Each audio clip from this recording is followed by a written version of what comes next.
रात के सन्नाटे में जब शहर गहरी नींद में डूबा था, आकाश की काली चादर पर चांदनी किसी बिखरी हुई चांदी सी चमक रही थी। सड़कों पर इक्का दुक्का वाहनों की आवाजाही भी शांत हो चुकी थी और हवा में सिर्फ दूर कहीं किसी आवारा कुत्ते के भौंकने की आवाज गूंज रही थी। ऐसे ही एक शांत माहौल में आदित्य अपने छोटे से एक बेडरूम वाले अपार्टमेंट में लैपटॉप पर कुछ काम निपटा रहा था। 28 साल का आदित्य एक फ्रीलांस ग्राफिक डिजाइनर था।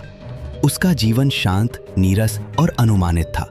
सुबह देर से उठना, कॉफी पीना, काम करना, दोस्तों के साथ ऑनलाइन गेम खेलना और फिर देर रात तक वेब सीरीज देखना, यही उसकी दिनचर्या थी। हालांकि आज रात कुछ अलग था। एक अजीब सी बेचैनी उसके अंदर घर कर गई थी, मानो कोई अनदेखा खतरा मंडरा रहा हो। उसने घड़ी पर नजर डाली। रात के 2 बज चुके थे।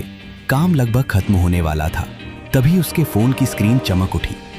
एक अज्ञात नंबर से कॉल आ रहा था। आधी रात में आदित्य को अजीब लगा। उसके दोस्तों या परिवार में से कोई भी उसे इस समय फोन नहीं करता। क्या ये कोई इमरजेंसी कॉल है या कोई गलत नंबर? उसने हिचकिचाते हुए कॉल उठाया। हेलो। उसकी आवाज में हल्की झिझक थी। दूसरी ओर से कोई आवाज नहीं आई, सिर्फ हल्की सी खड़खड़ाहट, जैसे कोई बहुत दूर से बोल रहा हो या सिग्नल खराब हो। हेलो, कौन? आदित्य ने जरा तेज आवाज में पूछा। इस बार एक धीमी, कांपती हुई आवाज सुनाई दी। एक महिला की आवाज। बचाओ, मुझे बचाओ। आदित्य के शरीर में सिहरन दौड़ गई। आवाज इतनी भयभीत और दर्द भरी थी कि वो तुरंत सचेत हो गया। कौन बोल रहा है? क्या हुआ है? वे आ रहे हैं। मेरी बेटी को बचाओ। आवाज और भी कमजोर होती गई, फिर अचानक कट गई। कॉल डिस्कनेक्ट हो गया। आदित्य हक्का बक्का रह गया। उसका दिल जोरों से धड़क रहा था। किसने फोन किया था? कौन आ रहा था? और उसकी बेटी? ये सब क्या था? उसने तुरंत उस नंबर पे वापस कॉल करने की कोशिश की, लेकिन नंबर या तो मौजूद नहीं था या स्विच ऑफ था। बार बार कोशिश करने के बाद भी वही संदेश मिला। आदित्य ने सोचा शायद कोई मजाक कर रहा था, लेकिन उस आवाज में जो डर और बेबसी थी वो किसी मजाक का हिस्सा नहीं लग रही थी। वो अपनी जगह से उठा और खिड़की के पास जाकर बाहर देखने लगा। खाली सड़क, शांत बिल्डिंगें, सब सामान्य था। फिर भी उसे लगा जैसे कोई उसे देख रहा हो। उसे अजीब सा डर महसूस हुआ। अगली सुबह आदित्य नींद से जागा तो रात की घटना किसी बुरे सपने जैसी लग रही थी। उसने सोचा, वे आ रहे हैं। मेरी बेटी को बचाओ। लेकिन जब उसने अपना फोन उठाया तो कॉल हिस्ट्री में वो अज्ञात नंबर और मिस्ड कॉल दर्ज था। ये सपना नहीं था, ये सच में हुआ था। उसने नंबर को गौर से देखा। कोई साधारण मोबाइल नंबर नहीं था, ना ही कोई लैंडलाइन। ये एक बहुत ही अजीब, लंबा नंबर था जिसमें कुछ अजीब कोड भी थे। ऐसा नंबर उसने पहले कभी नहीं देखा था। उसने तुरंत उस नंबर को इंटरनेट पर खोजने की कोशिश की, लेकिन कोई जानकारी नहीं मिली। ये नंबर किसी भी टेलीकॉम ऑपरेटर के डेटाबेस में मौजूद नहीं था। आदित्य को अब और ज्यादा उत्सुकता होने लगी। कौन थी वो महिला और उसे बचाने के लिए क्यों कह रही थी? क्या ये सच में किसी मुसीबत में फंसी महिला की आवाज थी या कोई साइकोलॉजिकल प्रैंक था? उसके दिमाग में अनगिनत सवाल घूम रहे थे। उस दिन आदित्य काम पर ध्यान नहीं दे पाया। उसका मन बार बार उस अज्ञात कॉल की तरफ खींचा चला जा रहा था। शाम को उसने अपने दोस्त विक्रम को फोन किया। विक्रम एक साइबर सिक्योरिटी एक्सपर्ट था और तकनीकी मामलों में बहुत तेज था। विक्रम, मुझे तेरी मदद चाहिए। आदित्य ने पूरी बात विस्तार से बताई। विक्रम ने ध्यान से सुना। ये तो बड़ा अजीब है। अननोन नंबर और फिर गायब हो गया, कोई ट्रेस नहीं। हाँ, मैंने चेक किया, कोई ट्रेस नहीं। जरूर कोई सपना था या शायद काम के तनाव में कुछ भ्रम हो गया था। आदित्य ने जवाब दिया। मुझे उस महिला की आवाज़ अभी भी याद है। वो बहुत डरी हुई थी। देख भाई, ऐसा तो फिल्मों में होता है। हो सकता है कोई स्पैम कॉल हो या किसी ने वॉइस चेंजर का इस्तेमाल किया हो। विक्रम ने समझाने की कोशिश की। पर अगर तुझे इतनी बेचैनी हो रही है तो नंबर भेज, मैं अपनी तरफ से एक बार कोशिश करता हूँ। आदित्य ने तुरंत वो अजीबोगरीब नंबर विक्रम को भेज दिया। विक्रम ने कहा कि उसे जांचने में कुछ दिन लग सकते हैं, क्योंकि ये कोई सामान्य नंबर नहीं लग रहा था। आदित्य ने इंतजार करने का फैसला किया, लेकिन उसके अंदर की बेचैनी बढ़ती ही जा रही थी। अगले कुछ दिन सामान्य रहे। आदित्य ने कोशिश की कि वो उस घटना को भूल जाए, लेकिन हर रात आधी नींद में वो उस महिला की कांपती हुई आवाज सुनता। बचा, मेरी बेटी को बचा। एक रात लगभग उसी समय, रात के 2 बजे, आदित्य अपने लैपटॉप पर कुछ देख रहा था। अचानक उसके फोन की घंटी बजी। स्क्रीन पर फिर से वही अज्ञात नंबर चमक रहा था। आदित्य का दिल जोरों से धड़कने लगा। उसने तुरंत कॉल उठाया।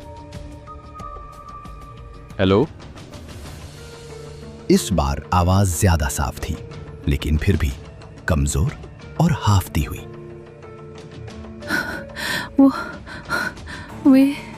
वे करीब आ गए हैं। मेरी बेटी को वे ले जाएंगे। कौन ले जाएगा? आप कहाँ हैं? आदित्य ने बेचैनी से पूछा। अंधेरी गुफा, जहां सूरज नहीं आता। महिला की आवाज में दर्द था। लाल निशान, पैरों पर लाल निशान। फिर अचानक एक चीख सुनाई दी और कॉल फिर से कट गया। आदित्य के हाथ से फोन छूट गया। उसका शरीर पसीने से भीग गया था। यह सिर्फ कोई मजाक नहीं था, यह कोई वास्तविक संकट था। अंधेरी गुफा, लाल निशान, पेड़, ये किस जगह के संकेत थे? और कौन था जो उसे और उसकी बेटी को ले जा रहा था? उसके मन में सैकड़ों सवाल उमड़ पड़े। उसने तुरंत विक्रम को फोन किया, लेकिन विक्रम का फोन स्विच ऑफ था। वो सुबह का इंतजार नहीं कर सकता था। उसे कुछ करना था, लेकिन क्या? कहां से शुरू करे? हाँ, उसके पास कोई ठोस जानकारी नहीं थी, बस कुछ अटपटे शब्द। गुफा, लाल निशान, पेड़ और अज्ञात नंबर। आधी रात को आदित्य ने हिम्मत जुटाई और गूगल मैप्स पर गुफाएं खोजना शुरू किया। उसने भारत की प्रमुख गुफाओं, खासकर जो घने जंगलों के पास थीं, उनकी जानकारी निकाली। लेकिन यह एक अंधा तीर था। भारत में हजारों गुफाएं थीं और उसे कैसे पता चलेगा कि सही जगह कौन है? उसने फिर उस अज्ञात नंबर की तरफ देखा। यह सिर्फ एक नंबर नहीं था, बल्कि एक रहस्य का दरवाजा था जो शायद किसी की जान बचा सकता था। वो जानता था कि उसे इस मामले की तह तक जाना होगा, चाहे कुछ भी हो जाए। अगले दिन सुबह विक्रम ने आदित्य को फोन किया। आदित्य, यार ये नंबर तो अजीब है। विक्रम की आवाज में हैरानी थी। मैंने अपनी पूरी कोशिश की, हर डेटाबेस खंगाला, लेकिन ऐसा कोई नंबर है ही नहीं। ये किसी भी टेलीकॉम नेटवर्क का पार्ट नहीं है। ऐसा लगता है जैसे ये नंबर किसी और डायमेंशन से आया हो, या किसी ऐसे नेटवर्क से जो हमारे सिस्टम के बाहर है। आदित्य ने रात की दूसरी कॉल और महिला द्वारा दिए गए संकेतों के बारे में बताया। विक्रम, ये मजाक नहीं है। मुझे लगता है वो महिला सच में खतरे में है और उसकी बेटी भी। हमें कुछ करना होगा। विक्रम भी अब थोड़ा गंभीर हो गया था। गुफा, लाल निशान, पेड़, ये तो किसी हॉरर फिल्म की स्क्रिप्ट लग रही है। पर ठीक है, अगर तू इतना परेशान है तो मैं भी मदद करता हूँ। पर हमें कोई ठोस सुराग चाहिए। आदित्य ने सोचा, लाल निशान पेड़ों पर, इसका मतलब क्या हो सकता है? क्या ये कोई प्रतीक है, किसी संगठन का निशान, या सिर्फ एक मार्गदर्शक चिन्ह? अचानक उसके दिमाग में एक विचार कौंधा। क्या उस महिला की आवाज में कोई छिपी हुई जानकारी थी, कोई ऐसी चीज जो उसने अनजाने में छोड़ दी हो? उसने अपनी फोन की रिकॉर्डिंग चेक की, लेकिन दुर्भाग्य से उसने कॉल रिकॉर्ड नहीं किया था। उसे अपनी गलती पर पछतावा हुआ। विक्रम, एक और बात है, मुझे ऐसा लग रहा है कि ये सिर्फ एक नंबर नहीं है, ये किसी और चीज से जुड़ा है, जैसे कोई पोर्टल या कोई ऐसी तकनीक जो हमारी समझ से परे है। उसकी बात सुनकर विक्रम हंसते हुए बोलता है, भाई तू ज्यादा हॉरर फिल्में देखता है क्या?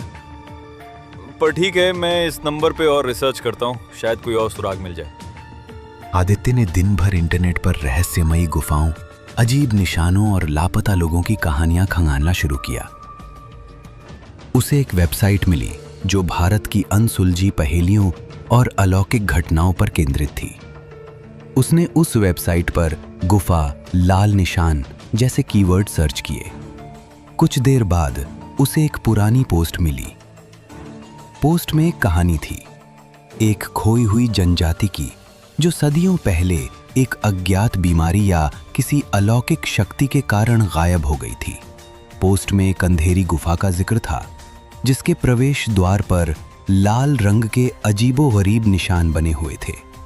ये गुफा एक घने जंगल में थी जिसे वृक्ष राज्यों का वन कहा जाता था, क्योंकि वहां के पेड़ इतने पुराने और विशाल थे कि वे किसी राजा की तरह खड़े दिखते थे। कहानी के अनुसार उस गुफा में एक प्राचीन कलाकृति छिपी थी जिसे जीवन का पत्थर कहा जाता था। मान्यता थी कि ये पत्थर जीवन और मृत्यु को नियंत्रित कर सकता था और जो कोई भी इसे प्राप्त कर लेता वो अमर हो जाता। लेकिन साथ ही ये भी कहा गया था कि पत्थर की एक अंधेरी शक्ति भी थी जो उसे पाने वाले को भयानक आदित्य को लगा यही वो जगह हो सकती है। अंधेरी गुफा, लाल निशान, सब कुछ मेल खा रहा था। लेकिन ये सिर्फ एक पुरानी लोक कथा थी। क्या ये सच हो सकता था? उसने तुरंत विक्रम को फोन किया और इस पोस्ट के बारे में बताया। आदित्य की बात सुनकर विक्रम उससे कहता है, यार ये तो बस एक पुरानी किंवदंती है, ऐसी कहानियां तो बहुत होती हैं। पर अगर तुझे लग रहा है तो उस जगह की लोकेशन देख सकते हैं, पर अकेले मत जाना, ये सब बहुत खतरनाक हो सकता है। पोस्ट में उस गुफा की सटीक लोकेशन नहीं दी गई थी, बस एक मोटे तौर पर हिमालय की तलहटी में एक प्राचीन जंगल के भीतर का जिक्र था। यह जानकारी बहुत अस्पष्ट थी, लेकिन आदित्य के मन में एक अजीब सा खिंचाव महसूस हो रहा था। उसे लगा जैसे उस गुफा और उस महिला के बीच कोई गहरा संबंध है। उस रात आदित्य ने एक और अजीबोगरीब अनुभव किया। वो अपनी कुर्सी पर बैठा था, तभी उसे लगा जैसे उसके कान में कोई फुसफुसा रहा हो।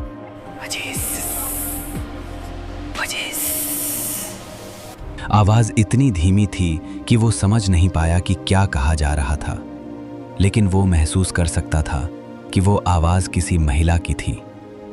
ये उसके अंदर एक अजीब सी ठंडक दौड़ा गई। उसे लगा जैसे वो महिला उसके बहुत करीब हो, जैसे वो उसी कमरे में मौजूद हो। उसने अपने चारों ओर देखा, लेकिन कुछ नहीं था। यह सब इतना रहस्यमयी और डरावना होता जा रहा था कि आदित्य को अपनी सैनिटी पर शक होने लगा। क्या वो सच में किसी मुसीबत में फंसी महिला की मदद कर रहा था, या वो किसी मानसिक भ्रम का शिकार हो रहा था? अगले दिन आदित्य ने एक और बार गूगल पर उस अज्ञात नंबर को खोजने की कोशिश की। इस बार उसे एक अजीबोगरीब फोरम पोस्ट मिली। ये पोस्ट भी बहुत पुरानी थी, शायद 10-15 साल पुरानी। पोस्ट में एक व्यक्ति ने दावा किया था कि उसे भी ऐसा ही एक अज्ञात कॉल आया था जिसमें एक महिला मदद मांग रही थी। उस व्यक्ति ने भी उस नंबर को ट्रैक करने की कोशिश की थी, लेकिन वो भी नाकाम रहा था। पोस्ट के नीचे कुछ टिप्पणियां थीं जिनमें कुछ लोगों ने उस व्यक्ति को पागल कहा था, जबकि कुछ ने अपने समान अनुभवों का जिक्र किया था। एक टिप्पणी में एक यूजर ने लिखा था, ये नंबर किसी पैरेलल डायमेंशन से आता है। कुछ लोग इसे डिस्ट्रॉयड टाइमलाइन से जुड़ा हुआ मानते हैं, जहां समय अपनी सामान्य गति से नहीं चलता। पैरेलल डायमेंशन, डिस्ट्रॉयड टाइमलाइन, ये सब आदित्य की समझ से परे था। लेकिन उसके मन में एक अजीब सी उत्तेजना पैदा हुई। क्या वो महिला किसी दूसरे समय या किसी और दुनिया से संपर्क करने की कोशिश कर रही थी? क्या ऐसा संभव था? आदित्य को अब ये विश्वास होने लगा था कि ये सिर्फ एक फोन कॉल नहीं था, बल्कि एक सावधानी की घंटी थी। ये किसी और दुनिया से आया एक संदेश था जिसे उसे समझना होगा। उसने विक्रम को इस नई जानकारी के बारे में बताया। विक्रम भी थोड़ा हैरान था। पैरेलल डिमेंशन, यार ये तो तू ज्यादा ही फिल्मी हो रहा है। पर हाँ, ये फोरम पोस्ट थोड़ी अजीब है। मैं देखता हूँ कि इस नंबर पे और कोई जानकारी मिलती है या नहीं। आदित्य ने फैसला किया कि उसे खुद ही उस गुफा को खोजने की कोशिश करनी चाहिए। उसके पास अब सिर्फ एक ही सुराग था, वो वेबसाइट पोस्ट जिसमें वृक्ष राज्यों के वन और अंधेरी गुफा का जिक्र था। उसने उस जंगल की मोटे तौर पर लोकेशन पता की और अगले दिन सुबह ही वहां जाने का प्लान बना लिया। विक्रम ने उसे रोकने की कोशिश की, लेकिन आदित्य दृढ़ था। अगर वो महिला सच में खतरे में है तो मुझे कुछ करना होगा। मैं उसे ऐसे मरने नहीं दे सकता, आदित्य ने कहा। विक्रम ने हार मान ली। ठीक है, अगर तू जा रहा है तो मुझे हर पल अपडेट देना और अपना जीपीएस ऑन रखना। अगली सुबह आदित्य ने अपनी कार उठाई और हिमालय की तलहटी की ओर चल पड़ा। यह एक लंबा सफर था और रास्ते में उसे कई बार रुकना पड़ा। जैसे जैसे वो उस जंगल के करीब पहुंच रहा था, उसे वातावरण में एक अजीब सा बदलाव महसूस होने लगा। हवा ठंडी होती जा रही थी और पेड़ों की घनी छाया से रास्ता और भी अंधेरा होता जा रहा था। मोबाइल सिग्नल भी कमजोर पड़ने लगे थे। दोपहर होते होते वह उस इलाके में पहुंच गया जहां से जंगल शुरू होता था। यहां सड़क खत्म हो जाती थी और आगे का रास्ता पैदल ही तय करना पड़ता था। उसने अपनी कार एक किनारे पार्क की और अपने बैग से टॉर्च, पानी की बोतल और कुछ खाने का सामान निकाला। उसके पास एक कंपास भी था और उसने अपने फोन में ऑफलाइन मैप्स डाउनलोड कर लिए थे। जैसे ही उसने जंगल में कदम रखा, उसे लगा जैसे वह किसी और दुनिया में आ गया हो। पेड़ इतने विशाल और घने थे कि सूरज की रोशनी मुश्किल से जमीन तक पहुंच पा रही थी। हवा में एक अजीब सी गंध थी, मिट्टी, नमी और कुछ ऐसा जो उसने पहले कभी नहीं सूंघा था। एक तरह की प्राचीन और रहस्यमयी सुगंध। उसने चलना शुरू किया। जंगल इतना घना था कि रास्ते का अनुमान लगाना मुश्किल हो रहा था। उसे लगा जैसे जंगल की हर शाखा, हर पत्ता उसे घूर रहा हो, जैसे कोई अदृश्य शक्ति उसे अंदर खींच रही हो। उसने अपने फोन का जीपीएस ऑन किया, लेकिन सिग्नल पूरी तरह से चला गया था। अब उसे अपने इंस्टिंक्ट्स और कंपास पर ही भरोसा करना था। वो घंटों चलता रहा, पेड़ों के बीच से रास्ता बनाते हुए, झाड़ियों को पार करते हुए। उसके जूते मिट्टी में धंस रहे थे और कपड़ों पर धूल और पत्तियां लग चुकी थीं। उसने कई बार सोचा कि वो रास्ता भटक गया है, लेकिन तभी उसे दूर कहीं कुछ अजीबो-गरीब निशान दिखाई दिए। एक पेड़ के तने पर लाल रंग का एक अजीब निशान बना हुआ था। ये वैसा ही था जैसा उस वेब पोस्ट में बताया गया था। एक प्राचीन प्रतीक जो किसी अनजान भाषा का हिस्सा लगता था। आदित्य का दिल तेज हो गया। वो सही रास्ते पर था। उसने उस निशान का अनुसरण करना शुरू किया।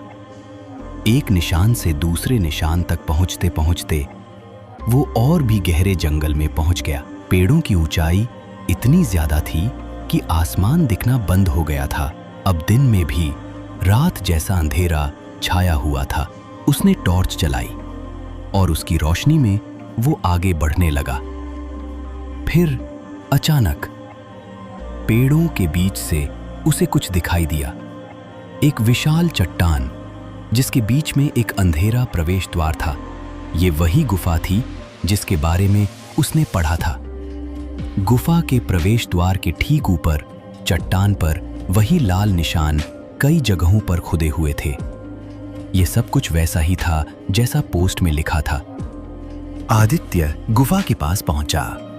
प्रवेश द्वार से एक ठंडी नमी भरी हवा बाहर आ रही थी और उसके साथ एक अजीब सी दुर्गंध भी। अंदर घना अंधेरा था। उसे अपने अंदर एक अजीब सा डर महसूस हुआ, लेकिन साथ ही एक अदम्य जिज्ञासा भी। उस महिला ने मदद मांगी थी और शायद उसे यही वो महिला और उसकी बेटी मिल जाएं। वह गुफा के अंदर कदम रखने ही वाला था, तभी उसके कान में फिर से वही फुसफुसाहट सुनाई दी। इस बार आवाज थोड़ी साफ थी, लेकिन फिर भी अस्पष्ट। वापस जाओ, वापस जाओ। ये चेतावनी थी या कोई धोखा?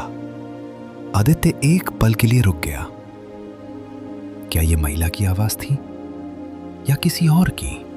वो असमंजस में था, लेकिन फिर उसने अपने दिल की सुनी। वो इतनी दूर तक आया था, अब वापस नहीं जा सकता था। उसने टॉर्च की रोशनी गुफा के अंदर डाली और पहला कदम अंदर रखा। गुफा की दीवारें नम और ठंडी थीं। कुछ कदम अंदर जाते ही प्रवेश द्वार से आने वाली रोशनी पूरी तरह से गायब हो गई और वो पूरी तरह से अंधेरे में घिर गया। टॉर्च ही उसका एकमात्र सहारा थी। गुफा के अंदर का माहौल बेहद डरावना था। हवा में अजीबो गरीब गंध और एक भयानक सन्नाटा था। उसे लगा जैसे वो किसी अज्ञात दुनिया में प्रवेश कर गया हो। उसकी टॉर्च की रोशनी में उसे गुफा की दीवारों पर कुछ अजीबो गरीब चित्रकारी दिखाई दी। ये चित्रकलाएं भी उन लाल निशानों जैसी ही थीं, किसी प्राचीन सभ्यता की भाषा या कला का हिस्सा। वह धीरे धीरे आगे बढ़ता रहा। गुफा की चौड़ाई और ऊंचाई बदलती रहती थी। कहीं वह इतनी संकरी हो जाती कि उसे झुककर चलना पड़ता, तो कहीं इतनी विशाल कि उसकी टॉर्च की रोशनी भी उसकी छत तक नहीं पहुंच पाती। उसे लगा जैसे कोई अदृश्य शक्ति उसे अंदर खींच रही हो। कुछ देर चलने के बाद उसे दूर से एक अजीब सी आवाज सुनाई दी। एक धीमी दबी हुई आवाज, जैसे कोई रो रहा हो। क्या यह वही महिला थी या उसकी बेटी? उसने अपनी गति बढ़ा दी, आवाज की तरफ बढ़ता रहा। तभी उसकी टॉर्च की रोशनी में कुछ चमक उठा। गुफा के बीच में जमीन पर एक छोटी सी गुड़िया पड़ी थी।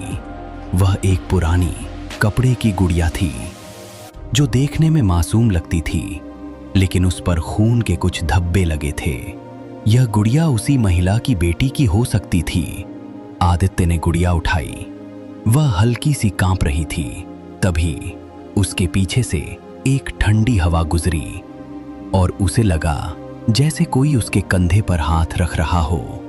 उसने तेजी से पलटा, लेकिन कुछ नहीं था। गुफा में गहरा सन्नाटा पसर गया था। क्या यह सिर्फ उसका वहम था या गुफा में कोई और भी था? उसने गुड़िया को अपनी जेब में रखा और आगे बढ़ा। आवाज अब और ज्यादा साफ सुनाई दे रही थी, किसी महिला के रोने और फुसफुसाने की आवाज। मेरी बेटी को बचाओ। आदित्य उस आवाज का पीछा करता रहा। गुफा और गहरी होती जा रही थी। तभी उसे सामने एक चमक दिखाई दी, एक मध्यम नीली चमक। ये चमक किसी चीज से आ रही थी जो गुफा के सबसे अंदरूनी हिस्से में रखी हुई थी। वो चमक की तरफ बढ़ा। जैसे जैसे वो करीब पहुंचा, चमक और तेज होती गई और उस चमक के ठीक बीच में उसने कुछ देखा। एक महिला जमीन पर पड़ी हुई अचेत अवस्था में। वो वही महिला थी जिसने उसे फोन किया था। उसके हाथ पैर बंधे हुए थे और उसके चेहरे पर डर और दर्द के निशान थे। उसके पास ही एक छोटी सी बच्ची, शायद 5-6 साल की, डरी हुई आंखों से चमकती हुई चीज को देख रही थी। और उस चमकती हुई चीज के ठीक बगल में एक विशाल खुरदरा पत्थर रखा था। पत्थर से एक नीली रोशनी निकल रही थी और पत्थर पर वही लाल निशान खोदे हुए थे जो गुफा के बाहर और दीवारों पर थे। ये वही जीवन का पत्थर था जिसका जिक्र पुरानी पोस्ट में था। लेकिन उस पत्थर के पास कोई और भी था, एक लंबी काली आकृति जो उस पत्थर के सामने खड़ी थी। आकृति का चेहरा अंधेरे में छिपा था, लेकिन उसकी आंखें लाल चमकती हुई थीं। आकृति ने महिला और बच्ची को घेर रखा था, जैसे कोई शिकारी अपने शिकार को घेरे।